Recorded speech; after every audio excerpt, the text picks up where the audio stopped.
ఎమ్మెల్యేలు ఇక జూబ్లీహిల్స్ కి సంబంధించి కూడా పలు 500 కోట్లకు పైగా కూడా పలు అభివృద్ధి కార్యక్రమాలకు శంకుస్థాపన చేశారు. దాంతో పాటుగా నవీన్ యాదవ్ ని గెలిపిస్తే కాంగ్రెస్ ప్రభుత్వం నుంచి జూబ్లీహిల్స్ ని మరింత అభివృద్ధి చేస్తాం, వీటన్నిటికీ ప్రజలకు ఇచ్చిన హామీలను నెరవేరుస్తామన్నట్టు కూడా చెప్పడం జరిగింది. దాంతో పాటుగా బీసీలకు సంబంధించిన రిజర్వేషన్ అంశం కూడా బలంగా ఫలించింది. ఎందుకంటే బీసీ అభ్యర్థి అక్కడ ఇరు పార్టీలకు సంబంధించి కూడా బీసీ అభ్యర్థిని బరిలో నిలపలేకపోయింది. 42% బీసీలకు సంబంధించి కూడా కాంగ్రెస్ ప్రభుత్వం హామీ ఇచ్చింది కాబట్టి హామీ మేరకు బీసీ అభ్యర్థిని బరిలో దించాం. జూబ్లీహిల్స్ ఎన్నికల నుంచే కూడా రిజర్వేషన్ కి సంబంధించి కూడా కాంగ్రెస్ పార్టీ కట్టుబడి ఉన్నట్టుగా కూడా ఇండికేషన్ ఇచ్చింది.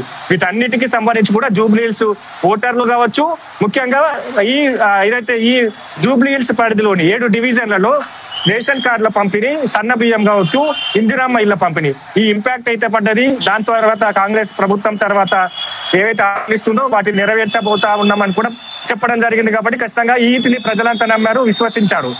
మరోవైపు బీఆర్ఎస్ కి సంబంధించి 10 ఏళ్ల పాలనకు సంబంధించి కూడా ఎట్లాంటి వైఫల్యాలు జరిగాయో వాటన్నిటిని ప్రజలకు సంబంధించి కూడా అప్పుడు పార్టీని ఈసారి ఖచ్చితంగా కాంగ్రెస్ పార్టీని గెలిపించాలి, కాంగ్రెస్ అభ్యర్థిని మారిస్తే ఖచ్చితంగా అభివృద్ధి జరుగుతున్నట్టు కూడా ఓటర్లంతా బలంగా నమ్మారు. కాబట్టి కాంగ్రెస్ పార్టీ వైపు మొగ్గు చూపినట్టుగా తెలుస్తుంది. దాంట్లో భాగంగానే ఈ మెజార్టీతో ఈ లీడింగ్ అయితే కొనసాగుతా ఉన్నది.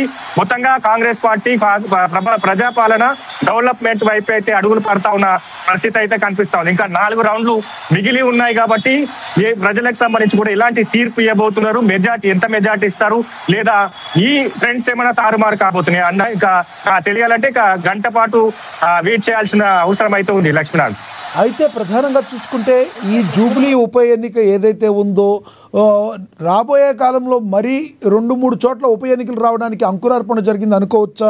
ఎందుకంటే ఇప్పటికే కొంతమంది బీఆర్ఎస్ టికెట్ ద్వారా గెలిచి కాంగ్రెస్లోకి వెళ్ళిన వాళ్ళు ఉన్నారు.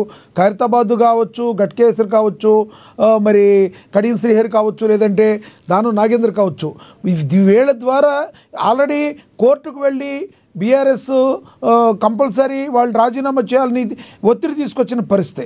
ఈ రోజున వీళ్ళే స్వయంగా రాజీనామా చేసి మరి మళ్ళీ ఉప ఎన్నికలకి వెళ్ళడానికి అవకాశం ఈ జూబ్లీ కాంగ్రెస్ గెలుపు ద్వారా అయ్యే అవకాశం ఉందంటారా? కాంగ్రెస్ పార్టీ వెళ్ళే అవకాశం ఉందా? ప్రధానంగా పార్టీ ఫిరాయింపుల అంశానికి సంబంధించి కూడా స్పీకర్ వద్ద ఇప్పుడు విచారణ కొనసాగుతా ఉన్నది.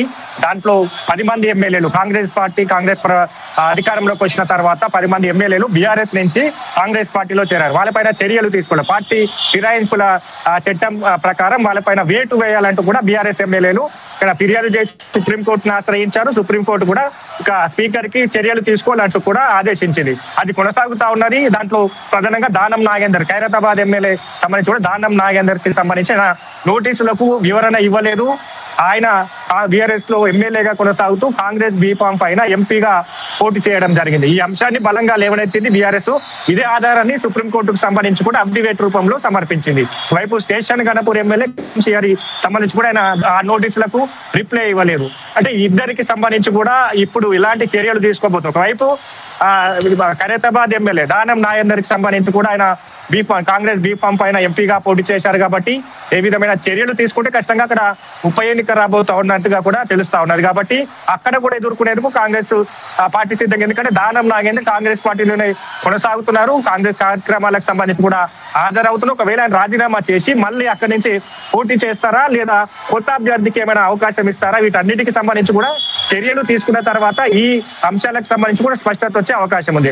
అంటే ఇప్పుడు మాత్రం ఖచ్చితంగా ఈ జూబ్లీహిల్స్ ఎన్నిక గెలిస్తే స్థానిక సంస్థల ఎన్నికలకు సంబంధించి కూడా కాంగ్రెస్ ప్రభుత్వం కాంగ్రెస్ పార్టీ ఇంపాక్ట్ అయితే ఉంటుంది. స్థానిక సంస్థల్లో కూడా ఇదే నినాదాన్ని బీసీ నినాదాన్ని కావచ్చు, కాంగ్రెస్ పట్ల కాంగ్రెస్ ప్రభుత్వం పట్ల ప్రజాపాలన పట్ల ప్రజలకు ఆదరణ ఉన్నది అన్నట్టుగా కూడా ఈ ఇండికేషన్ ని రాష్ట్ర వ్యాప్తంగా కూడా కాంగ్రెస్ పార్టీ ఇచ్చేందుకు సిద్ధమైంది.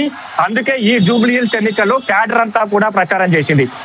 స్థానిక సంస్థల ఎన్నికలకు సంబంధించి ఇక్కడ గెలిస్తే ఇంపాక్ట్ అంతా కూడా గ్రామీణ లెవెల్లో అక్కడ వెళుతుంది. కాంగ్రెస్ ప్రభుత్వానికి కాంగ్రెస్ పార్టీకి ప్రజలకు ఉన్న ఆదరణతోనే జూబ్లీహిల్స్ లో ఈ నవీన్ యాదవ్ కాంగ్రెస్ పార్టీ అభ్యర్థి నవీన్ యాదవ్ ని గెలిపించారు ప్రజలు అన్నట్టుగా కూడా ఈ ఇండికేషన్ ని స్థానిక సంస్థల ఎన్నికల్లో వాడుకునేందుకే ఇంత సీరియస్ గా తీసుకుంది, ప్రచారాలు నిర్వహించింది, హామీలు ఇచ్చింది. ఇప్పుడు ఈ ట్రెండ్స్ కు సంబంధించి కూడా అయితే 30 రోజుల నుంచి కూడా ఈ నేతలంతా కూడా ప్రచారాలు నిర్వహించారు. ఒకవైపు బీఆర్ఎస్ కూడా తన సాయశక్తులా ప్రయత్నించి, ఎందుకంటే తమకు ఆదరణ లేదు, బీజేపీలో కనుమరుగైన